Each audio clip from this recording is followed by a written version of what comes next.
મહત્વના સમાચાર મળી રહ્યા છે। પ્રસિદ્ધ શાસ્ત્રીય ગાયક પંડિત જસરાજનું નિધન થયું છે। મહત્વના સમાચાર મળી રહ્યા છે।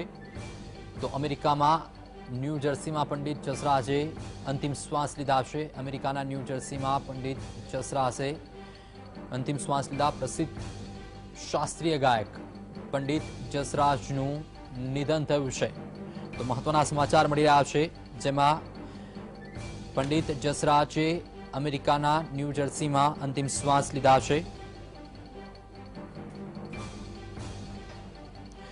તો શાસ્ત્રીય ગાયક Pandit Jasraj, Indian vocal artist છે પંડિત જસરાજ, પ્રસિદ્ધ શાસ્ત્રીય ગાયક છે, તેમનું નિધન થયું છે। મહત્વના સમાચાર મળી રહ્યા છે।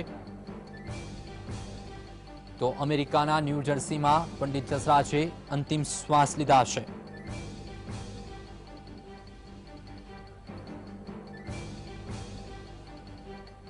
તો મહત્વની વાત કરીએ, 1945 થી તેઓ અવિરત કળા ક્ષેત્રની અંદર પોતાનું યોગદાન આપતા રહ્યા છે।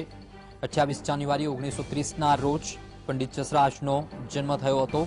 હિસાર ડિસ્ટ્રિક્ટમાં તેમનો જન્મ થયો હતો। આજ રોજ તેમનું નિધનના સમાચાર મળી રહ્યા છે અમેરિકાના ન્યૂ જર્સીમાં।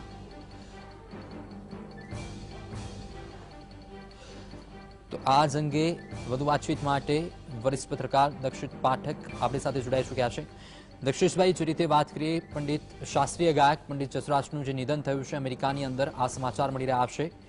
સૌપ્રથમ તો એક શાસ્ત્રીય જગતની અંદર જે ક્લાસિકલ જે આર્ટિસ્ટિક છે તે ક્ષેત્રમાં ખૂબ મોટું નુકસાન છે આ રહ્યું।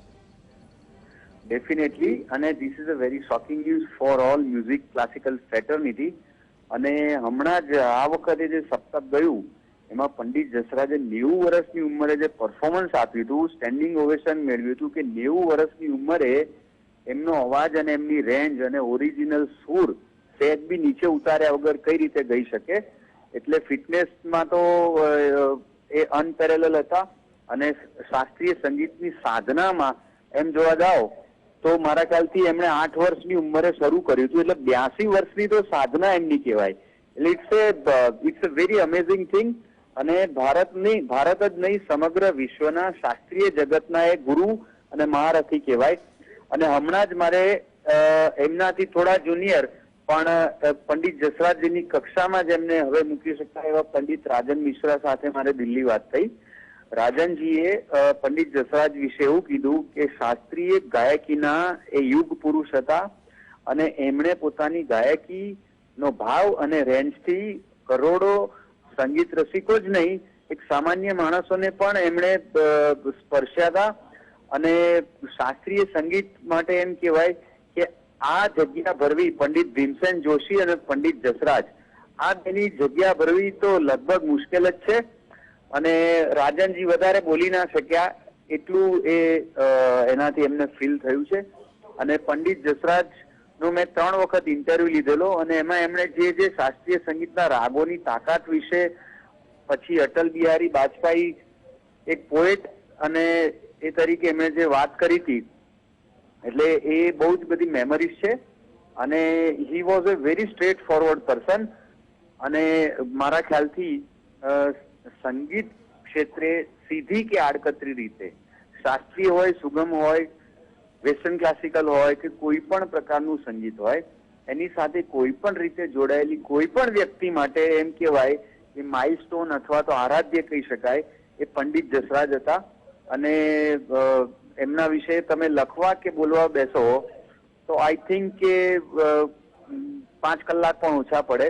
But as of now one લાઇનરમાં આપણે એમ કહીએ કે Pandit Jasraj, the whole music world has lost their icon. જી દક્ષેશભાઈ, સાથે જો વાત છે કે 14 વર્ષની વયથી તેમણે એમનું આ ક્ષેત્રની અંદર કામગીરી ચાલુ કરી હતી કેરિયરની। 1945થી લઈને અત્યાર સુધી 2020 સુધી તેઓ અવિરત પોતાના કાર્યક્રમો આપતા રહ્યા છે કળા ક્ષેત્રે। અને આજે જ્યારે તેમનું નિધનના જે સમાચાર મળી રહ્યા છે, ખૂબ જ દુઃખદની ઘડી ગણી શકાય। સાથે અલગ અલગ જે એવોર્ડ્સ છે, પદ્મશ્રી હોય, એ કયા કયા એવોર્ડ તેમને મળેલા છે દક્ષેશભાઈ? એવોર્ડ તો મારે ચેક કરવું પડશે, પણ પંડિત જસરાજ એવી એક હસ્તી હતી કે એમના માટે જે સંગીત માર્તંડ શબ્દ વપરાતો હતો, એ ઉપાધિ, એ ડિગ્રીની, એ સન્માનની આગળ બીજા બધા જ એવોર્ડ એમાં સમાઈ જાય, એટલે એમને જેટલા પણ સર્વોચ્ચ નાગરિક સન્માન મળ્યા છે ભારત સરકાર તરફથી કે સંગીત ક્ષેત્ર તરફથી, એ તો એક યોગ્ય સન્માન છે જ, પણ સંગીત માર્તંડની ઉપાધિ આજ સુધી માત્ર પંડિત જસરાજના નામ સાથે જ જોડાયેલી છે અને એ કોઈએ બીજાએ મેળવતા પહેલા મારા ખ્યાલથી જન્મોની તપસ્યા કરવી પડે એવી સિદ્ધિ છે.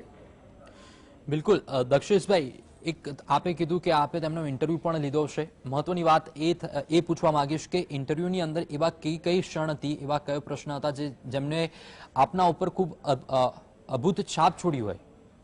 હા, એક બહુ જ અદ્ભુત વાત એ હતી कि मैं एमने जયારે पूछ्યું कि पंडित जी हमने सुना है रागों की ताकत के बारे में, जब तानसेन की बातें हम सुनते हैं अकबर के दरबार में कौन सा राग गा के क्या इफेक्ट हुई, तो आपके साथ ऐसा कोई अनुभव हुआ है पंडित जी के?